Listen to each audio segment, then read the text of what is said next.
خلاصے کے طور پر یہ سمجھ لیں کہ دعا میں سب سے پہلے آپ نے اپنی حیت یعنی اپنی پوزیشن کیا رکھنی ہے، اور دعا کے الفاظ کیا ہونے چاہیے، اور دعا کی قبولیت کے حوالے سے کیا رہنمائی ملتی ہے۔ تو دعا میں آپ کی پوزیشن یہ ہونی چاہیے کہ آپ اپنے دونوں ہاتھوں کو کندھوں کے سامنے تک لائیں گے، دونوں ہاتھوں کی ہتھیلیوں کو منہ کی طرف رکھیں گے، ترفع یدیہ حذاء منکبیہ وَيَجْعَلُ بُطُونَهُمَا مُسْتَقْبِلًا إِلَى وَجْهِهِ، اس طرح کے الفاظ ہیں کہ دونوں ہاتھوں کو کندھوں کے سامنے تک لانا ہے، دونوں ہاتھوں کی ہتھیلیوں کو منہ کی طرف رکھنا ہے اور زیادہ اوپر کو اٹھانا نہیں ہے، اور دعا کرتے وقت اس کیفیت کا اپنے دل و دماغ میں یقین رکھنا ہے کہ میں ایک مسکین اور منگتا ہوں، میں اللہ پاک سے فقیروں کی طرح مانگ رہا ہوں، اللہ پاک مجھے عطا فرمائیں گے۔ پھر آپ درود و سلام سے، اللہ کی حمد و ثنا سے درود و سلام سے شروع کریں گے، درمیان میں اپنی حاجات مانگیں گے، اور آخر میں پھر درود و سلام اور رب تعالیٰ کی حمد و ثنا ہو جائے تو انشاءاللہ یہ دعا قبولیت کے قریب ہو جائے گی۔ باقی آداب اور مستحبات تو آپ کو بتا دیے۔ دعا کی قبولیت کے 3 درجے ہیں۔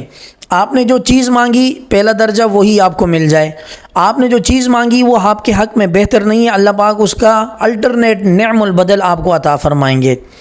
تیسری چیز، جو چیز آپ مانگ رہے ہیں وہ آپ کے حق میں بہتر نہیں ہے، الٹرنیٹ بھی دنیا میں بہتر نہیں ہے، یہ جو دعا کا ایک ایک لفظ ہے وہ آپ کے ریکارڈ میں سیو ہو کر آخرت میں اس کا بدلہ مل جائے، یہ دعا کا سب سے ہی بہترین درجہ ہے۔ آخرت میں جب انسان کو نامعلوم نیکیاں اور نامعلوم درجات ملیں گے تو اللہ پاک سے سوال کریں گے، یا اللہ یہ درجات اور نیکیاں کس معاملے میں؟ تو اللہ پاک فرمائیں گے، میرے بندے تجھے یاد نہیں ہے تو نے فلاں موقع پر میرے سے یہ دعا مانگی تھی تو میں نے اس دعا کو تمہارے لیے آج کے لیے محفوظ کر دیا تھا۔ بندہ اس وقت حسرت کرے گا کہ ہائے رے کاش میری دنیا میں کوئی ایک دعا بھی قبول نہ ہوئی ہوتی اور مجھے ساری دنیا کی دعاؤں کا بدلہ آج آخرت میں ملتا۔ تو اس بات کے یقین رکھیں کہ دعا کی جب توفیق ہو گئی تو اس کا مطلب یہ ہے کہ انشاءاللہ دعا قبول ہوگی، ورنہ آپ کو توفیق ہی نہ ہو، آپ ادھر ادھر دنیا میں بھٹکتے پھریں، سرگرداں پھریں، پریشان حال پھرتے رہیں، آپ کو دعا کی توفیق ہی نہیں ہوگی تو دعا قبول کہاں سے ہوگی؟ دعا کی توفیق کا ملنا، استغفار کا ملنا، درود شریف کا ملنا، یہ اس بات کی پہلی نشانی ہے کہ رب تعالیٰ آپ سے چاہتے ہیں کہ آپ اللہ پاک سے مانگیں، اللہ پاک کی عطا ہے، عطا میں یہ نہ دیر ہے نہ سویرے نہ اندھیرے بلکہ ہر لمحے مل جاتے۔ آپ نے رب تعالیٰ کی بارگاہ میں اپنی درخواست، اپنی اپلیکیشن سبمٹ کرا دی، اب وہ قبول ہو گئی، یا تو بعین ہی وہ چیز ملے گی یا اس کا بہترین نعم البدل ملے گا، یا آخرت میں اس دعا کے بدلے میں بہت بڑے درجات ملیں گے۔ یہ دعا کی قبولیت کے 3 درجات ہمیشہ یاد رکھیں، اس یقین کے ساتھ دعا مانگیں کہ ان تینوں میں سے ایک لازمی ملے گا۔ ٹھیک ہو گیا میرے معزز سامعین کرام؟ اب دعا کی طاقت کے حوالے سے یہ سماعت فرما لیں۔ حضرت ایوب علیہ السلام کا واقعہ ہے، حضرت زکریا علیہ السلام کا واقعہ ہے، حضرت ابراہیم علیہ السلام کا واقعہ ہے، حضرت یونس علیہ السلام کا واقعہ ہے۔ یہ تمام واقعات دعا کی قبولیت کے اللہ رب العزت نے قرآن مجید میں اس لیے ذکر کیے ہیں کہ میرے بندو مجھ سے کبھی نا امید مت ہونا، مجھ سے کبھی نا امید مت ہونا، میں انشاءاللہ اپنے نیک بندوں کو لازمی عطا کر کے رہتا ہوں۔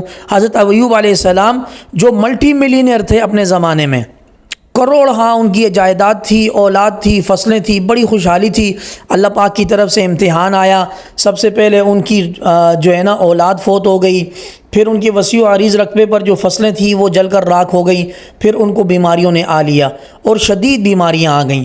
چنانچہ انہوں نے جب حد ہو گئی تو اللہ پاک سے دعا کی، اعوذ باللہ من الشیطان الرجیم، بسم اللہ الرحمن الرحیم، وَأَيُّوبَ إِذْ نَادَى رَبَّهُ أَنِّي مَسَّنِيَ الضُّرُّ وَأَنْتَ أَرْحَمُ الرَّاحِمِينَ۔ اور ایوب کو یاد کرو جب اس نے اپنے رب کو پکارا کہ مجھے بہت تکلیف ہو رہی ہے اور تو سب سے بڑھ کر رحم کرنے والا ہے۔ اللہ کریم نے ایوب علیہ السلام کی دعا قبول فرمائی اور حضرت ایوب علیہ السلام کو صحت یاب کیا اور ان کو پہلے سے بھی کئی گنا زیادہ شان و شوکت، دولت عطا کی، اولاد واپس کی، وہ سب کچھ ان کو اللہ پاک نے عطا کیا۔ یہ قرآن مجید کی طاقت ہے، دعا میں ذکر کی گئی ہے، جو قرآن مجید میں دعا کی طاقت ذکر گئی ہے۔ اسی طرح زکریا علیہ السلام آخری عمر میں ڈرتے ہیں، خدشہ لاحق ہوتا ہے انسانی طبیعت کے مطابق کہ یا اللہ میری اولاد نہیں ہے اور میری وائف اس کنڈیشن میں نہیں ہے کہ اس کی اولاد ہو سکے، کہ وائف بانجھ ہے، یا اللہ تو ہی دینے والا ہے، مجھے عطا کر دے۔ اللہ کریم نے دعا کی طاقت دکھائی، وہی جو بانجھ وائف تھی اس سے اللہ پاک نے ان کو بیٹا دیا۔ سبحان اللہ، سبحان اللہ۔ موسیٰ علیہ السلام کے بارے میں فرعون کے جو احکامات تھے کہ بچوں کو قتل کر دیا جائے، تو موسیٰ علیہ السلام کو اللہ پاک نے ان کی والدہ کی دعا سے، اللہ پاک کی تسلی سے فرعون کی گود میں پال کر دکھایا۔ میرے معزز سامعین کرام، دعا ایک بہت زبردست عبادت ہے، اور دعا عبادت کا لب لباب اور حاصل ہے۔ من لم یسأل اللہ یغضب علیہ، جو اللہ سے نہیں مانگتا اللہ پاک اس پر ناراض ہوتے ہیں۔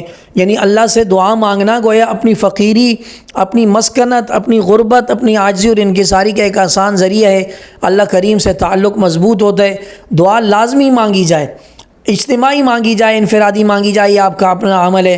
چلتے پھرتے، ہاتھ اٹھا کر، گڑ گڑا کر کے، جس طرح بھی آپ کو ہو آپ دعا مانگیں۔ نبی کریم صلی اللہ علیہ وسلم سے دعا مانگنے کے مختلف طریقے جو ہے نا وہ روایات میں ملتے ہیں۔ آپ نے ہتھیلیاں جوڑ کر بھی دعا مانگی ہے، آپ نے ہتھیلیاں کھول کر بھی دعا مانگی ہے، آپ نے عرفات میں اتنے ہاتھ اوپر اٹھائیں کہ حضور کی بغل کی سفیدی صحابہ کرام کو نظر آئیے کہ دونوں ہاتھ آپ نے آسمان میں اٹھا دیے۔